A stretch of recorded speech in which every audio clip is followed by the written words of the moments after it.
El 18 de octubre de 2022 hice un directo en Instagram sobre obesidad con el doctor Cristóbal Morales, endocrino. Yo soy doctora en farmacia, soy nutricionista y me fascinó cuando escuché al doctor pronunciar las palabras mágicas. El adipocito está triste.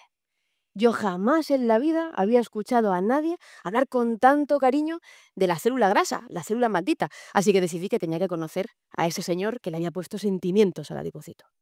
Y yo, en el 2022, en octubre, estudiaba y investigaba sobre ejercicio, pero me empezó a interesar los nuevos fármacos para el tratamiento de la obesidad.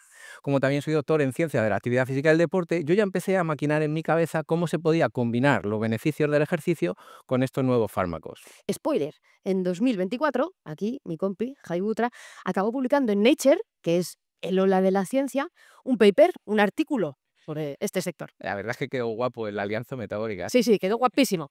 El caso es que yo quería conocer al doctor Morales y buscaba una excusa.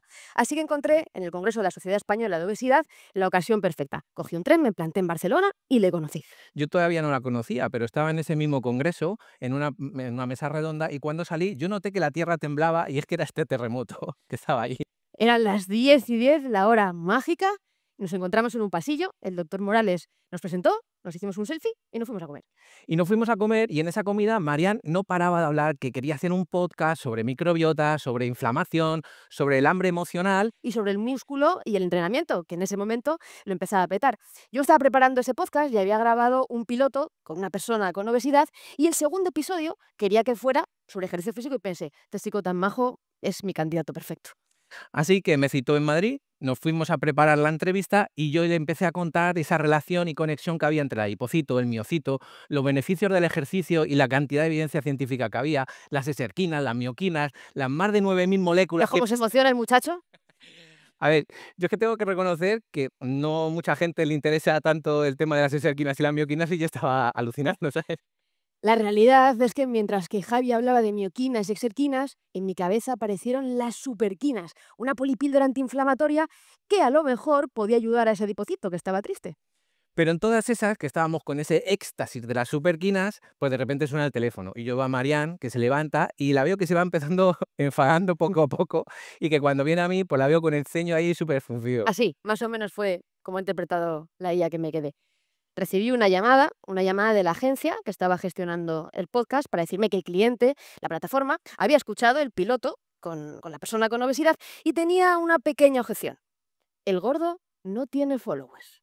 Les parecía bien que el médico, el endocrino, el investigador no tuvieran followers porque eran profesionales, pero hombre, qué menos que el gordo tuviera unos pocos followers. Y que si no tenía yo por ahí alguna amiga, influencer, alguna celebrity que diera el perfil para poder entrevistarla. En esa misma conversación dice que rompieran el contrato, que ahí no iba a participar, y volví a decirle a Javi que lo del podcast se había muerto. Pero vamos, que si alguien la conoce y se piensa que se la van a derrotar o que se va a quedar quieta, error. A los 2 días me llama y me dice, Javi, no hay podcast, pero sí que hay un libro. La editorial Planeta sí que le interesa la historia de Adipocito Triste y yo quiero saber si me quieres ayudar a escribir el capítulo 3 sobre ejercicio. Y Javi se frotó las manos pensando que tenía otra vez público cautivo para contar sus cositas de mioquinas y de exequí. La realidad es que yo cuando empecé y pensé un poco en ese capítulo 3, yo tenía un objetivo que era difundir dos mensajes que son súper importantes. Uno es que hay muchísima evidencia científica que el entrenamiento de fuerza puede mejorar a la gente a partir de los 40 años. ¿Pero por qué a los 40? Yo sobre todo que investigo también en temas de mujer, porque por ejemplo en la mujer vemos que a partir de los 40 puede aumentar medio kilo de grasa al año, pero también vemos que todo el mundo empieza a disminuir la masa muscular, por lo tanto más grasa, menos masa muscular y empieza a haber muchas complicaciones a nivel cardiometabólico y el ejercicio puede ayudar con todo esto. Javi tenía otro segundo mensaje, un poco más social, y era alejar el foco estético del ejercicio. Él quería transmitir que el entrenamiento podía ser algo más. Vamos, intentar olvidarnos de los malditos antes y después y empezar a priorizar en lo que era verdaderamente importante, que es estar fuertes.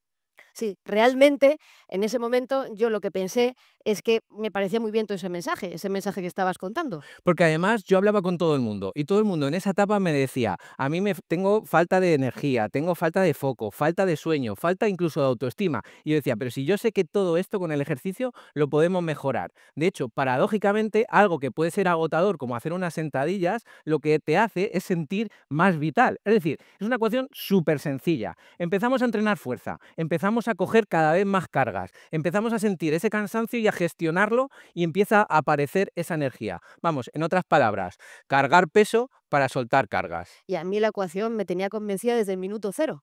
Pero la realidad es que eso era para mí, una mujer de más de 40, que trabajaba mucho, que no entrenaba, que no hacía ejercicio, que el deporte con el que yo había tenido mayor vinculación toda mi vida, ¿sabéis cuál es? El ping-pong.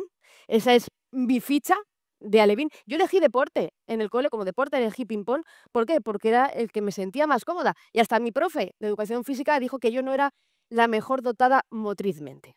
Y yo le dije, Marian, confía, de verdad, que esto no es magia. Hay mucha evidencia científica que sabemos que microdosis de ejercicio de entre 15 a 20 minutos, 2 o 3 días a la semana, entrenando en circuito, tren inferior, tren superior y core, puede mejorar mucho los aspectos metabólicos. Y claro, yo eso ya de la microdosis me empezó a interesar y pensé, tren inferior, tren superior, tris.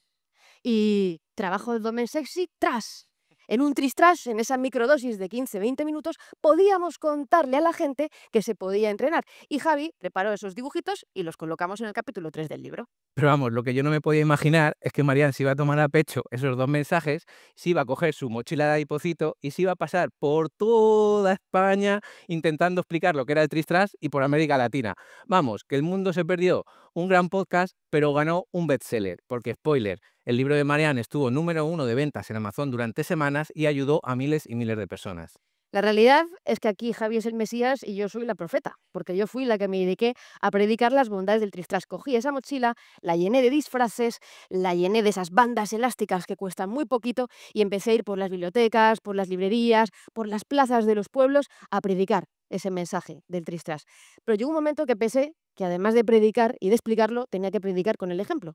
Y empecé a entrenar, pero empecé a entrenar en la clandestinidad, porque me daba vergüenza. Me daba miedo hacerlo mal y que me regañaran. Fijaos qué paradójico, que alguien te regañe por hacer algo bueno que es intentar aprender a entrenar. Así que le conté todo esto a mi amiga Irene y ella, que es muy buena amiga, me dijo, he abierto un grupo de WhatsApp solo para las dos para hablar de esto y lo llamó Tris. Y aquí todos los días vamos a compartir tú y yo nuestros entrenamientos, aunque ella tampoco había entrenado nunca. Y fijaos, mi primer entrenamiento. Así me he quedado, con moco incluido. Buenos días. Dificultades todas. Cuando he conseguido enterarme de lo que era un burpee tras varios vídeos de YouTube contradictorios, he empezado. Las flexiones, directamente un 0. Y es que mi plan con Irene tenía alguna fisura. Y es que estábamos entrenando con las pautas que amablemente le mandaba una amiga suya, pero eran unas pautas no pensadas para aprender a entrenar, en el que te decía que tenías que entrenar burpees, pero sin decirte cómo hacerlos, y flexiones, a ser posible, sin rodillas apoyadas. En mi caso, no era posible. Así que, frustración. Así que Marian me pidió ayuda y me dijo que por qué no le explicaba y le detallaba los ejercicios que habíamos hecho en ese capítulo número 3.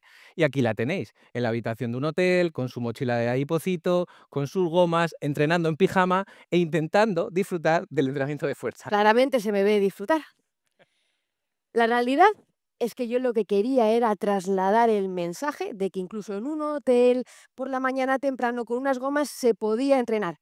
Pero seguía teniendo miedo, seguía teniendo vergüenza y lo que hacía era colgarlo en Instagram, pero acelerado, acelerado, acelerado, para que no vieran mis fallos.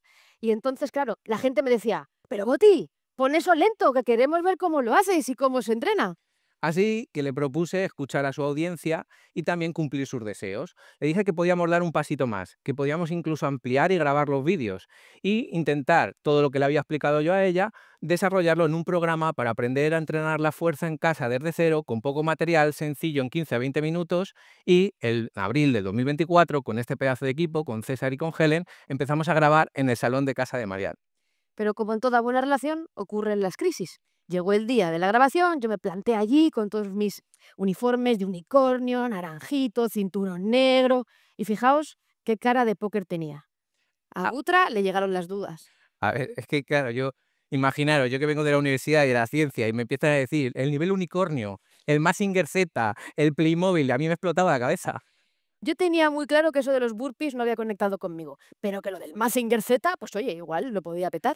Vamos, que Marian se había montado un universo de fantasía para comunicarle a su comunidad los beneficios del ejercicio, pero yo no lo tenía muy claro, porque al final yo decía, pero si la gente va a querer lo mismo de siempre, ¿cómo quitar las alitas de murciélago con trucos fáciles y sencillos? A ver, ¿quién iba a querer un método científico que no te prometía ni rapidez, que no te decía que te iba a quitar las alitas de murciélago, ni que te iba a eliminar la barriga? Y yo ahí fue cuando le dije a Javi, Javi, ahora tú tienes que confiar en la ciencia. Tú me has explicado que hay muchos papers, que hay mucha evidencia sobre los ejercicios que realmente son eficaces para poner el core más fuerte que el vinagre. Podemos intentar cambiar ese mensaje. Y lo que hicimos fue trasladar los mismos ejercicios que había en literatura científica, pero a nuestra manera. Y ahí me veis, a la derecha, en el nivel unicornio, minions, naranjito, cinturón negro, con pelotas baratas y taburetes de Ikea para que todo el mundo pudiera hacerlo. Así que también incluso cogimos unas garrafas para quien no pudiera comprarse unas mancuernas, porque la realidad es que nosotros queríamos que fuera accesible para todo el mundo y esa era nuestra prioridad. La realidad es que yo he visto mancuernas mucho más accesibles que esa garrafa de aceite de oliva, pero bueno. Es verdad, es verdad. En octubre del 2024 lanzamos Tristras 40 más y la sorpresa apareció. Realmente otro mensaje era posible. Lanzamos el programa en octubre y en un mes la gente nos pidió más, querían seguir entrenando, así que en un año lanzamos 5 programas, incluido uno para personas de más de 65 años y con problemas de movilidad. Con el mismo equipo, con nuevos juguetes, pero también entrenando en el Salón de Marian. Y unos meses después, en Semana Santa, empezamos a ver la gran transformación. Equipaje de Semana Santa preparado con su pelotica. Boti, nos has cambiado hasta la forma de hacer las maletas. Nos vamos al pueblo de Semana Santa y dice mi nene que no se me olviden las gomas, que tenemos que hacer tris-tras, efecto contagio dentro de la propia familia. Y es que ese es el perfil de la tristrastera. Una mujer que no lleva el moño perfecto, no lleva la ropa deportiva de color nude, que si lo llevas estupendo, pero que lo que tiene son las ganas y la valentía de estar ahí en su parque con su goma dándole al tristras. Mm, O mujeres como esta, que buscaba sus mañas y sus apaños para entrenar incluso en el portal de su casa. Mujer como esta, que es capaz de arrastrar a su marido y, ojo, a los adolescentes, que si tenéis adolescentes, sabéis que eso es de medalla. O personas mayores, en casas que posiblemente no van a salir en portadas de revista, pero que son las mismas casas que tenemos todo el mundo. Y lo que salió en las revistas fueron las superquinas, esa polipíldora natural que nos contaba Javi en el primer día del podcast Interruptus, acabó siendo titular de Lola, no de Lola de la ciencia, de Lola de toda la vida. Lo que pasa es que, claro, los titulares, ya sabéis que son los titulares y la gente los interpreta a su manera. A ver, es que la gente decía, pero a ver, ¿qué suplemento es este, boticaria? ¿Me puedes decir cuál es el nombre comercial de la pastillita? Pero más que la gente en redes se responde ya sola y dice, ni pestillas, es hacer ejercicio de fuerza, lee el artículo. Y encima luego la gente con el cachondeo nos mandaba fotos de las posibles superquinas en bote. Pero lo que nos empezaron a mandar también, y ahí es cuando Butra se va a emocionar, son los mensajes de lo que sentían haciendo el ejercicio. Objetivo, no contar calorías, sino mejorar el estado físico, la tranquilidad que transmite Javi, que el objetivo es la calidad de vida y no la estética. Vamos, que empezó a surgir la magia. La gente empezó a mandarnos algunas capturas de pantalla con antes y después, pero que no tenían nada que ver con el tema físico, eso que a mí tanto me pone de los nervios, sino con lo que estaba ocurriendo por dentro, como las analíticas que podéis ver, su antes y su después. Y con toda esta energía, Butra y yo nos vinimos arriba y redoble de tambores, lanzamos nuestro podcast. Un podcast con el que poder quitarnos la espinita del podcast Interruptus. Un podcast con el que nadie podría censurar la talla de nuestros invitados y lo llamamos Cuerpos Serranos porque simboliza ese movimiento que ha animado a miles de mujeres a dar el paso. Mujeres como esta que nos manda este mensaje, conseguís que mire mi Michelin menopáusico y pase a un segundo plano, porque pienso lo fuerte que es mi cuerpo y de lo que es capaz de hacer cada día. Gracias infinitas. ¿Cómo te sientes, chaval? Pues yo muy orgulloso. Así que tenemos un mensaje para todos vosotros y vosotras. Si ellas han podido, si Mariana ha podido, vosotros también podéis. Y recordad que entrenáis para la vida y no para el espejo. Muchas gracias.